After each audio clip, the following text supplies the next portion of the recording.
Hello. Okay, ஏதோ வேலை பார்த்துக்கிட்டு ஏதோ பண்ணிக்கிட்டு ஒரு வீடு பண்ணுறதா ஐடியா.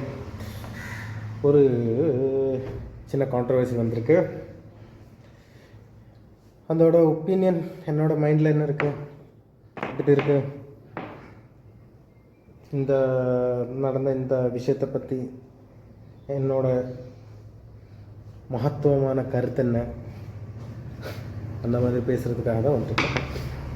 பார்த்திங்கன்னா, நேற்றுக்கு நம்மளோட நேற்றுல இந்த வாரணாசி மகேஷ் பாபு, அப்புறம் எஸ்எஸ் ராஜமௌலி, அவங்கெல்லாம் வந்து பார்ட்டாக இருக்கிற வாரணாசின்னு சொல்கிற ஒரு படத்தில், அந்த படத்தோட நேம் ரிவீலிங் இருந்துச்சு இல்லையா, டைட்டில் ரிவீல்.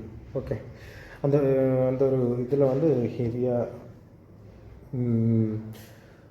சூப்பராக இருந்துச்சு டைட்டில் ரிவ்யூ, எனக்கு வந்து பிடிச்சிருந்துச்சு. ஓகே, அதில் வந்து இப்போ வந்து ராஜமௌலி சார் வந்து ஒரு விஷயத்த சொல்லியிருந்தாங்க. ஓகே, அந்த விஷயந்தான் இன்றைக்கி என்னோடய சப்ஜெக்ட்.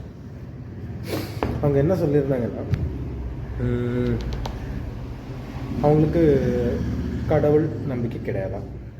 ஓகே, அவங்களோட நம்பிக்கை. அதனால் அவங்க கடவுள் நம்பிக்கை இல்லாத ஆளா அப்படி சொன்னாங்களா. இப்போ அவங்க அப்போ சொன்னாங்க, உன்னை ஹனுமான் சேவ் பண்ணுவான், அந்த மாதிரி சொல்லியிருந்தாங்களா அவங்க, இந்த ராஜமௌலியோட அப்பா. ஓகே, ஹனுமான் சேவ் பண்ணுவாங்கன்னு சொன்னாங்க ராஜமௌலியோட அப்பா. அப்போதைக்கு அன்னைக்குன்னு வந்து பார்த்திங்கன்னா, அங்கே வந்து ஏதோ டெக்னிக்கல் எரர்ஸ் ஏதோ ஆயிடுச்சான்னு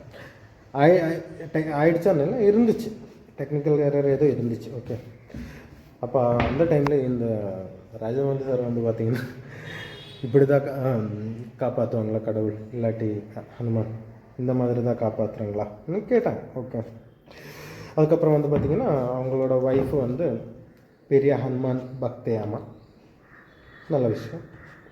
அவங்களோட விஸ்வாசம், அவங்க யாரை நம்புகிறாங்களோ யாரை நம்பலைன்னு இருக்கிறதெல்லாம் நமக்கு பிரச்சனையே இல்லைங்க. ஓகே, இங்கே வந்து இது வந்து இந்தியான்னு சொல்கிறது வந்து ஒரு என்ன சொல்கிறது, ஃப்ரீடமான ஒரு என்ன சொல்கிறது நேஷன். ஓகே, அப்போ அதில் வந்து யாருக்கு இந்த இந்த லீகலி தப்பான விஷயத்த சொல்லக்கூடாதுன்னு மட்டும்தான் இருக்குது. ஓகே, இல்லாத ஏதோ விஷயம் யாருக்கு வேணாலும் எப்போ வேணாலும் பேசலாம். இதில் இப்போ என்ன இருக்குன்னா, இந்து சமாஜவேதி, அப்புறம் இந்த நார்த்து பெல்ட்டில் தான் அதிகமாக இருக்கும்.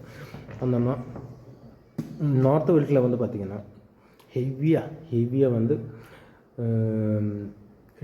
டிகிரேடிங்கும் வந்துக்கிட்டு இருக்கு. இந்த வாரணாசி படத்துக்கு இப்போவே டிகிரேடிங் ஸ்டார்ட் பண்ணிட்டாங்க. ஏன்னா ஹனுமானை பற்றி அவங்களுக்கு பிடிக்கலன்னு சொல்லிட்டாங்கன்னு சொல்லிட்டு. அப்புறம் வந்து பார்த்திங்கன்னா, கடவுளோட படத்தை மட்டும் RR ஆகட்டும், பாகுபலி ஆகட்டும், இது எல்லாமே எப்படி பார்த்திங்கன்னா ஒரு டிவோஷனல் டச் இந்த மூவிக்கு இருக்குது. ஓகே, அந்த இதெல்லாம் வச்சு பார்த்திங்கன்னா, அதில் இருந்துட்டு கூடிய அந்த மாதிரி படத்தில் எடுத்த மனுஷன் இப்போ வந்து பார்த்திங்கன்னா, இவங்களாம் எனக்கு நம்பிக்கை இல்லை, இந்த ஹனுமான நம்பிக்கை இல்லை, ராமனை நம்பிக்கை இல்லை, கடவுளை நம்பிக்கை இல்லைன்னு சொல்கிறாங்க. சொன்னதே இவங்களுக்கெல்லாம் ஹர்ட் ஆயிடுச்சுன்னு நினைக்கிறேன் ஆக்சுவலாக.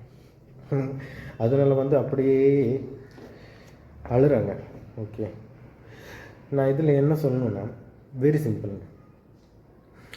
எனக்கு என்ன பிடிக்கும், எனக்கு யாரை பிடிக்கும், எல்லாமே என்னோடய சாய்ஸ் தான். அது வேணும்னு எனக்கு எங்கே வேணும்னு ஓப்பனாக சொல்லலாம். அது யாருக்கு ஹர்ட் ஆகும், யாருக்கு ஹர்ட் ஆகுது அந்த மாதிரிலாம் கிடையாது. என்னோடய சாய்ஸ் அதுதான். நான் வந்து இல்லீகலாக இல்லாட்டி இந்த நம்ம இது சொல்கிறது, இதுக்கு நம்ம கான்ஸ்டியூஷனுக்கு எதிராகவே சொன்னால் மட்டும்தான் பிரச்சனை.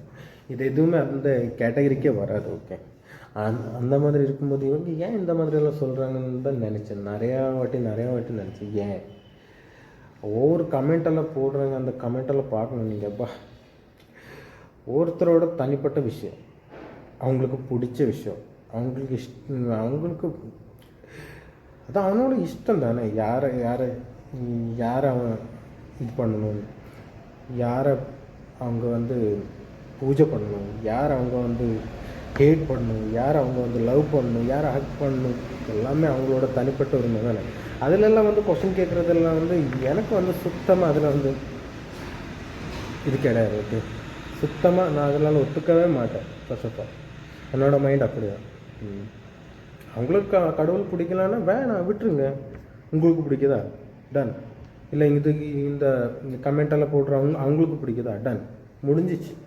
அதுக்கப்புறம் வந்து பார்த்திங்கன்னா இந்த மாதிரி அந்த மாதிரி நீங்கள் வந்து இந்த மாதிரி பண்ணிட்டீங்க, கடவுளை சொன்னீங்க, அதுக்காக கேஸ் எல்லாமே போட்டிருக்காங்கப்பா.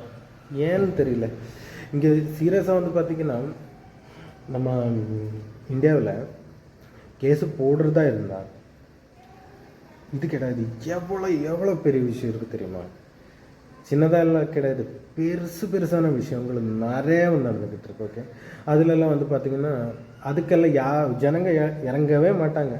ஓகே, இந்த பக்கம் வந்து பார்த்திங்கன்னா ஏதாவது ரோட் ஷோ ஹெவியாக நடந்துக்கிட்டு இருக்கும், இல்லாட்டி ஏதாவது இந்த ஜாதியோடது மதத்தோடது ஆனால் அந்த மாதிரி இருக்கிற ஏதாவது ஃபங்க்ஷன் ஏதாவது நடந்துக்கிட்டு இருக்கு. இது எல்லாமே ஜனங்களுக்கு வந்து என்ன சொல்கிறது, அவங்களோட டைம் வேஸ்ட் பண்ணுறது நிறைய விஷயம் நடந்துக்கிட்டு இருக்கு. ஓகே, அந்த டைம்லலாம் வந்து பார்த்திங்கன்னா அதுக்கு ரியாக்ட் பண்ணுறதுக்கு யாரும் இல்லை. இங்கே நிறைய பொண்ணுங்களுக்கு நிறைய விஷயம் நடந்துக்கிட்டு இருக்குது, குழந்தைங்களுக்கு நிறைய விஷயங்கள் நடந்துகிட்டு இருக்குது. இதுக்கெல்லாம் ரியாக்ட் பண்ணதுக்கு ஒருத்தனும் கிடையாது. ஓகே, ஒருத்தனும் கிடையாது. இது என்னவோ ஒருத்தனுக்கு ஒன்று பிடிக்கல, அந்த பிடிக்காத மனுஷன் அந்த மாதிரி கதையை வச்சு பண்ணவே கூடாது, அந்த மாதிரி தான் சொல்கிறாங்க. அது எப்படி புரியும்? இப்போ வந்து ஒரு எக்ஸாம்பிள் சொல்லணுன்னு, எனக்கு ஏரோப்ளேன் பிடிக்காது, எனக்கு அமெரிக்கா போய்தான் ஆகும். நான் ஏரோப்ளேன் இல்லாமல் போவேன், நாளைக்கு எனக்கு அமெரிக்கா ரீச் ஆகும். ஏரோப்ளேன் பிடிக்காதுன்னு சொல்லிவிட்டு அதுலலாம் ஏறி போகாமல் இருப்பேன், நான் போய் தான் ஆகும். அந்த மாதிரி தான். பிடிக்கலன்னு இப்போதைக்கு வந்து இப்போ வந்து பார்த்திங்கன்னா நம்மளோட இந்தியன் கல்ச்சரில் சரித்திரத்தில் வந்து பார்த்திங்கன்னா அதில் தான் இப்போ ஃபில்ம் பண்ணுறவங்களுக்கு ஸ்டோரி கிடைக்கிறது. புதுசாக எல்லாம் இந்த நியூ ஜென்ரேஷன்லலாம் புதுசாக எதுவுமே கொண்டு வர அளவுக்கு ஸ்டோரி இல்லைன்னு தான் நினைக்கிறேன், ஸ்டஃப் இல்லைன்னு தான் நினைக்கிறேன். புராணத்தில் போங்க நிறையா இருக்குது. அதிலேருந்து வந்து பார்த்திங்கன்னா ஒவ்வொரு லீஃபை எடுத்து தான் அவங்க வந்து ஒவ்வொரு படத்தை பண்ணிட்டு இருக்காங்க. பண்ணுறவங்க நல்லதாக பண்ணட்டும், நோ ப்ராப்ளம். அவங்க பண்ணுறது நல்லதாக பண்ணட்டும். அவங்களுக்கு இது வந்து பேசுனதெல்லாம் அவ்வளோ பெரிய தப்பு நல்லா சொல்கிற அளவுக்கு ஒன்றுமே இல்லை.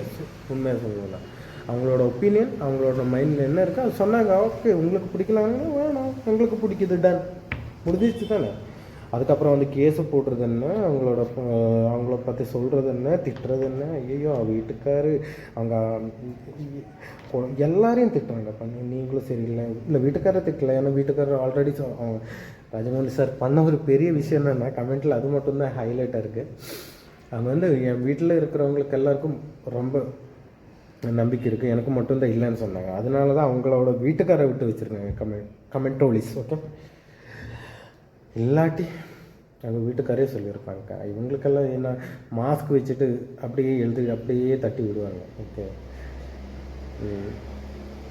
கொஞ்சம் கல்ச்சராக, அதுவும் கல்ச்சர்னு சொல்ல, கொஞ்சம் பிஹேவ் பண்ணணும். நம்ம ஒருத்தரை பற்றி சொல்லணுன்னா கூட விமர்சிக்கலாம், நோ ப்ராப்ளம். நீங்கள் அப்படி சொன்ன தப்பு, இவ்வளோ பேர் இருக்கீங்க, இவ்வளோ பெரிய மனுஷன் தானே, இவ்வளோ பேர் இருக்கீங்க இல்லையா, அப்போது நீங்கள் இங்கே பப்ளிக்கில் இப்படி சொல்லியிருக்கக்கூடாது. நீங்கள் தனிப்பட்ட விஷயமா இருந்தால் தனிப்பட்ட ரீதியில் டீல் பண்ணணும். அந்த மாதிரி கமெண்டெல்லாம் வரும். ஓகே, அது ஆக்செப்ட் பண்ண அது கூட ராஜமௌலி சாருக்கு ஆக்செப்ட் பண்ணணுன்னா மட்டும்தான் ஆக்செப்ட் பண்ணிக்கலாம். இந்த அப்பாலஜைஸ் சொல்லணுன்னாலாம் சொல்லிக்கிட்டு இருக்காங்க. என்னை பொறுத்த வரைக்கும் அவசியமே இல்லை. ஆனால் இவங்க இவ்வளோ பெரிய பொசிஷனில் இருக்காங்க, மேபி சொல்லுவாங்கன்னு தான் நானும் நினைக்கிறேன். அந்த மாதிரி ஒருத்தரை அவங்களுக்கு பண்ண தப்புன்னு தோன்ற அளவுக்கு சொல்கிற விஷயம் ஓகே. திட்டி சொல்கிறது, த்ரெட்டனிங் வேறு இருக்குது கமெண்ட்ஸில். இந்த மாதிரிலாம் சொல்கிறதுனால சுத்தமாக சரி கிடையாது. என்னை பொறுத்த வரைக்கும் அது அவங்களோட தனிப்பட்ட உரிமை. அவங்களுக்கு கான்ஸ்டியூஷனில் இருக்கிற மாதிரி அதுக்கு எதிராக இருக்கிற ஒரு விஷயத்தையும் சொல்லலான்னு, பாக்கி எந்த விஷயமா இருந்தாலும் ஓப்பனாக சொல்லலாம், எங்கே சொல்ல, எப்படி வேணாலும் சொல்லலாம். அது எல்லாமே அவங்களோட தனிப்பட்டவர்கள்.